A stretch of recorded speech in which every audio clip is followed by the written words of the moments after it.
Tonight on REBL News, Dragon Days at MSU Moorhead have had more prospective students than in its history of its existence. The Dragons girls soccer team turns their season around. And we'll see what happens to the animals at the Red River Zoo when the chilly weather comes around. Good evening, everyone, and welcome to REBL News at 7. A new class at Concordia College is teaching kids how to go into the deep. Scuba isn't just for people on vacation.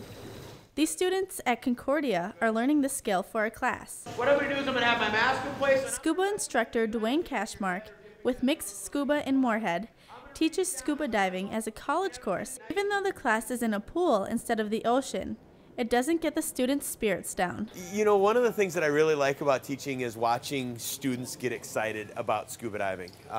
We just had a pool session and the students were actually excited, or literally excited, about scuba diving in a swimming pool.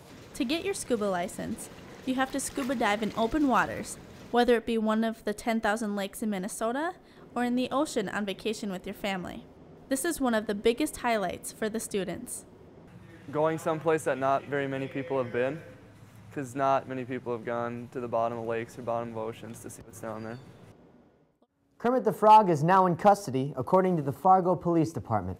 Police say they found the frog passed out on top of a lily pad with Miss Piggy by his side.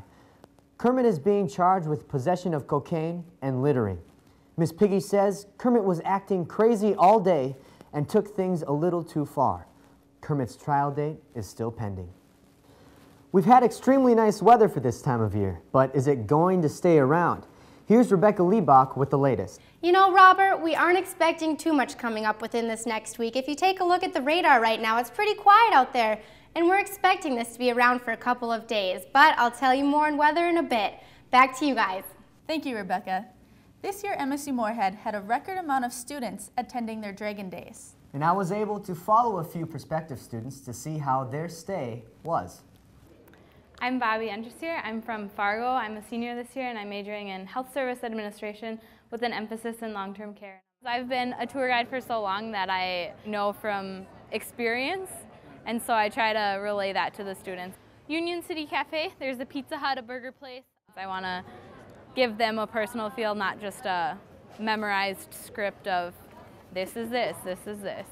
This building with all the vines on it is Weld Hall.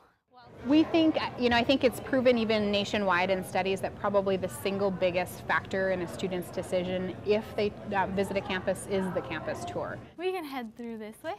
We really value this opportunity to have people come to our campus and experience what life is like here, because we know that it's going to make or break that decision for them. Whether they'll come back to us is really going to be based on the experience that they had with us today. The bathroom is on this side of the hallway. The girls' bathroom is on that corner of the hallway. I like it a lot. I like the small community feel of the campus.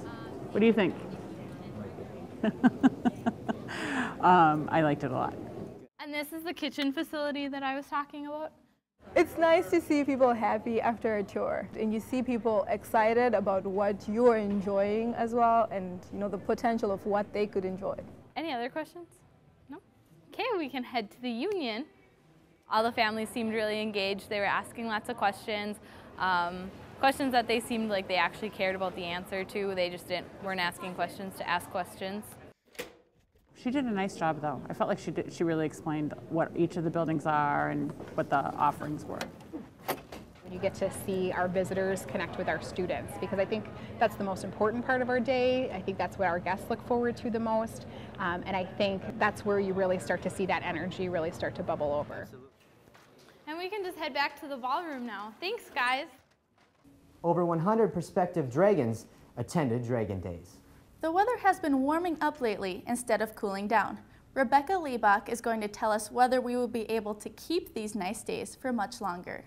Hello again, everyone. Beautiful night out there. As you can see, we're not having much action in the state of North Dakota right now. Pretty quiet with the radar, but I can't really say the same thing about those southern states. States like Kentucky and Tennessee, they're experiencing some wet weather, and you can even see a little bit of snow down there with the blue. But these storms aren't said to be too substantial, so it shouldn't bother them too much, and they should be moving out within the next couple of days. A cold pressure system is going to be moving through our state right now, bringing in a slight chance of snow and those strong North Canadian winds. But the snow shouldn't be too bad, but I'll keep you posted on that and keep an eye on it for you. Fargo has no current warnings right now, but the western part of the state, cities like Williston, Bismarck, Minot, those states are all experiencing a fire advisory due to the dry conditions that we've been having lately. Taking a look at the 5-day forecast, Saturday it's supposed to be 31, and then we have that cold pressure system moving through late Saturday night, dropping down the temperatures a little bit on Sunday into the 25 range. Then Monday should be cloudy, not too bad, and Tuesday and Wednesday it should start getting sunny and clearing up a bit. I'll let you take a look at that, and you should really be out there just enjoying this great North Dakota weather that we have and everything like that. And Ezra, you know, it shouldn't be too bad for all those soccer players out there. I'm not expecting too much snow, but they might have to wear an extra layer or two. The Dragons women's soccer team had a disappointing season last year, but with healthy players and a more optimistic outlook, they went from a 1-15 season last fall to 8-8. Last year it was a tough year because we were a very competitive team, but the score was always that we lost in the end, which was very frustrating, and this year it's finally coming around. I think this year we have a good group of freshmen. They came in with a lot of skill, and also the injury thing, we don't have nearly as many injuries as last season. What's this cheating going on here? This year we just have a very good attitude because coming from being the underdog this year, there's no pressure to have to win. We're just doing our best and wanting to win all the time. During the Duluth game, everyone played their hardest and everyone contributed so much to the team. It was our first game and we went into the season undefeated. It was a really close game all the way up till the end. They scored in the second half. We tied it up with 3 minutes left of the game. Everyone was pretty jacked, so we went into overtime with a lot of momentum. And overtime was sudden death or golden goal, so whoever scores first wins.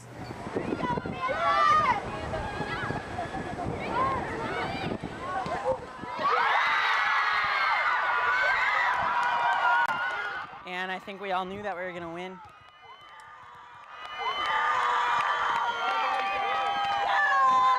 It was so exciting. It was almost unreal. We all were just so happy and we could barely believe that we beat them.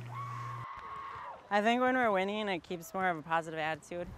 I think people come into practice more ready to work hard and ready for another win. The soccer team earned a spot in the NSIC tournament, but they lost in the first round. A couple of NDSU teams will be making a trip into the postseason this week.